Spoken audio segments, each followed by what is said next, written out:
Hey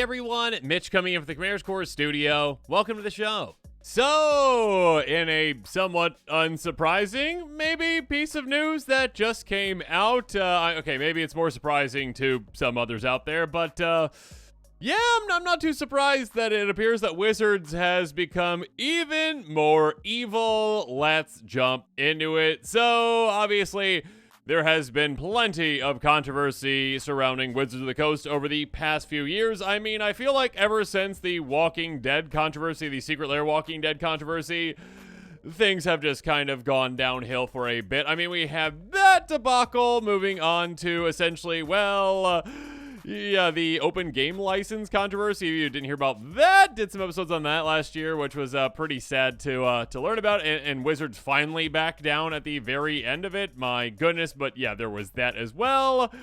And then, of course, Wizards of the Coast laying off 15% of their workforce, even when they had some of their best years. I mean, their best-selling years as well.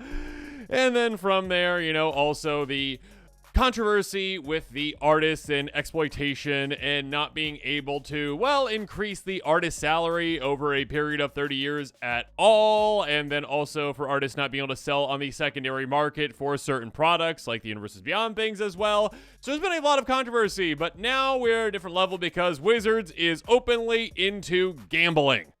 That's right. Wizards is now like, you know what? Let's just go full mob boss. We are going into gambling.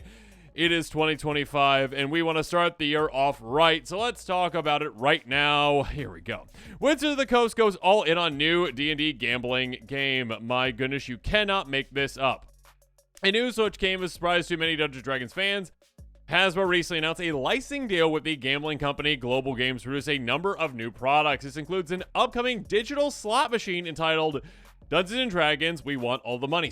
Dungeons & Dragons Tales of Riches. Should be hitting casinos and online iGaming platforms sometime in early 2025. It's a somewhat controversial move for Hasbro given the often negative connotation, no really, of gambling among many consumers, but I'll speak to some of the growing financial pressures Hasbro is facing and the value of licensing global intellectual properties like D&D. Yeah, I mean, I wouldn't call it even somewhat controversial as, Hasbro, which is a, in general, right, started off as a toy company for children, basically, right? And now they're like, you know what? Gambling. That's what we're about right here, right now. It's not like Wizards hasn't kind of been, dabbling into gambling this entire time. When you're opening a pack, maybe that's a little gambling right there. But this is very blatant, and you can't even be like, no, it's not gambling. No, it's a digital slot machine. That is gambling, Wizards of the Coast. So just why is Hasbro betting big on digital slot machines? Below, we try to hit the jackpot on all the details. And I will be listing this article, linking this article, I should say, below. So make sure you check it out in full. Regardless, here we go. What is Dungeons & Dragons Tales of Riches? It's an upcoming digital slot machine designed by casino game developer Neon Valley Studios. It's not entirely clear what the game will look like or how it will integrate D&D into gameplay, but like other digital slot machines, it'll require real-world currency to play. No, really. It will feature a mix of digital elements that players can act while placing bets. Like other slot machines, the game will only be available to play online in iGaming platforms or at fully licensed casinos or locations where iGaming is allowed, such as bars and restaurants. And yeah, we'll be utilizing, I'm sure, D&D art. Who is Global Gaming? It's a UK-based developer and distributor of iGaming products, which are essentially digital slot machines that can be played both in person on licensed online platforms. The company owns the rights to over 1,300 titles. Now apparently D&D is one of them, which they produce or distribute for a variety of partner studios and has working relationships with almost 1,000 global casino brands. So again, having that kind of a connection with all these, yeah, if you happen to go to a casino, whenever this comes out next year or the year after, you'll probably be seeing this brand new D&D casino-based game. Lovely. Who is Neon Valley Studios? Neon Valley is a game development studio based in Las Vegas and specializes in creating online slot machines with a focus on more interactive content. Notably, they developed a number of fantasy-themed casino titles, including Age of Conquest and Asgardian Fire. It's likely because of games like these, the company was selected to develop a digital D&D slot machine. Yeah, I mean, obviously the connection there with already having made like fantasy-style slot machine games. yeah, you kind of just plug and play and put D&D in there, and yeah, that's probably what they are thinking, what they are doing.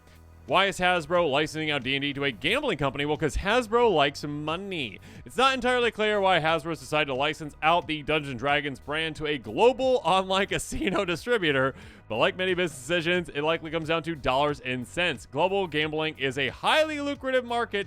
The potential licensing revenue could be significant, although neither Great Games Global or Hasbro's provided any information on the financial details. So again, like, is this something where it's like they get a cost up front just for licensing it out, or do they get a percentage of the cut on the gambling, which, yeah, obviously could rack up a good amount of revenue for them, I am sure. So yeah, we shall see if that information does come out. I'm sure it will come out on a Hasbro call at some point. Again, they are a publicly traded company. And yeah, again, I think at this point, Hasbro knows that, their kind of reputation when it comes to communities that, care about games that they make, the Magic community, for example, D&D example, already just don't, have a good perception of the company in general because they've done some very slimy things in the past, like I've just talked about earlier. And so they probably don't care anymore. That they're like, you know what? Now we're just going full evil. We're going into gambling. Awesome. Mob boss Hasbro. Here we go. And while some might see there's a potential black mark on the Dungeons & Dragons brand to be associated with gambling, it's not an unusual move. In fact, just check out the floor of any major casinos in Las Vegas. You'll find slot machines for a large number of pop culture brands. Although in recent years, larger brands like Star Wars and Disney have been phasing out their IPs from casinos. Yeah. So again, when brands like, Disney and Star Wars are like, maybe that wasn't a good idea, to be like, hey, we're like a children's brand in general. I mean, Disney itself, Star Wars, obviously, there's some crossover. But yeah, maybe we shouldn't be disassociated with gambling. And then Hasbro's like, yeah, I want in on that. Get me in on that cut. So, yeah, Hasbro doesn't really care, I don't think, about public perception at this point at all. They just care about the money. So, yeah, it's pretty obvious on why they are doing it. Look, a dragon and a slot machine. Cool.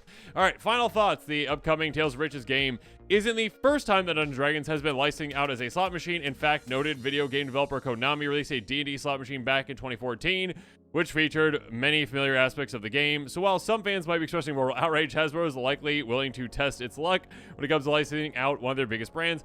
I actually didn't realize that they had already done that back in 2014. I think that the public is a bit more I'd say keen in on these things, focused in on these things, though, and it's something that I do think that there will be some backlash to Wizards of the Coast in general for doing something like this. Again, especially if it's something they had done in the past and like, okay, maybe that wasn't the best idea.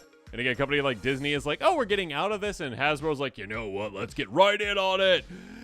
So yeah, I do think that, unfortunately, again, Hasbro just does not care what the community thinks. And again, I am a D&D enthusiast, and many of you out there are as well. And yeah, it just doesn't feel very nice to be like associated with something that maybe you're like, yeah, maybe let's not associate this brand that is beloved by many to be associated with it.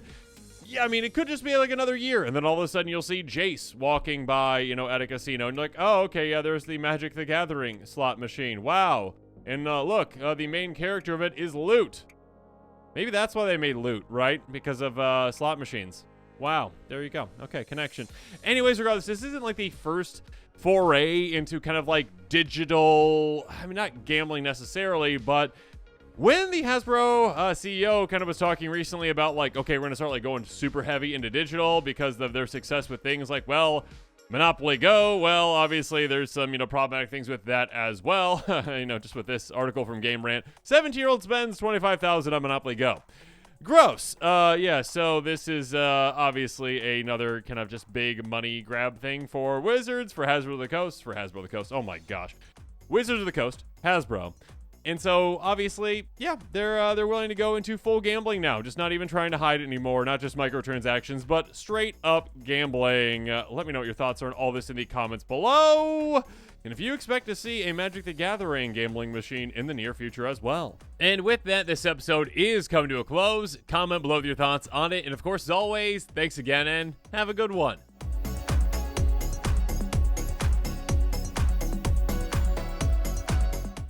This show and episodes like this one are possible thanks to viewers like you. If you're looking for an easy way to help support this show, make sure that you like, share, and subscribe. Also, hit that bell notification icon so you don't miss any new episodes. You can also go check out our playmats and other merchandise at thecommandersquarters.com. Another easy way to support this show is with our TCG player affiliate links. So whether you're buying a deck or individual cards, you can use this general link right here or one in the description. And the final way that you can support this show is by supporting us directly by becoming a patron. There are many benefits to being a patron, and I truly couldn't do this without all of their support.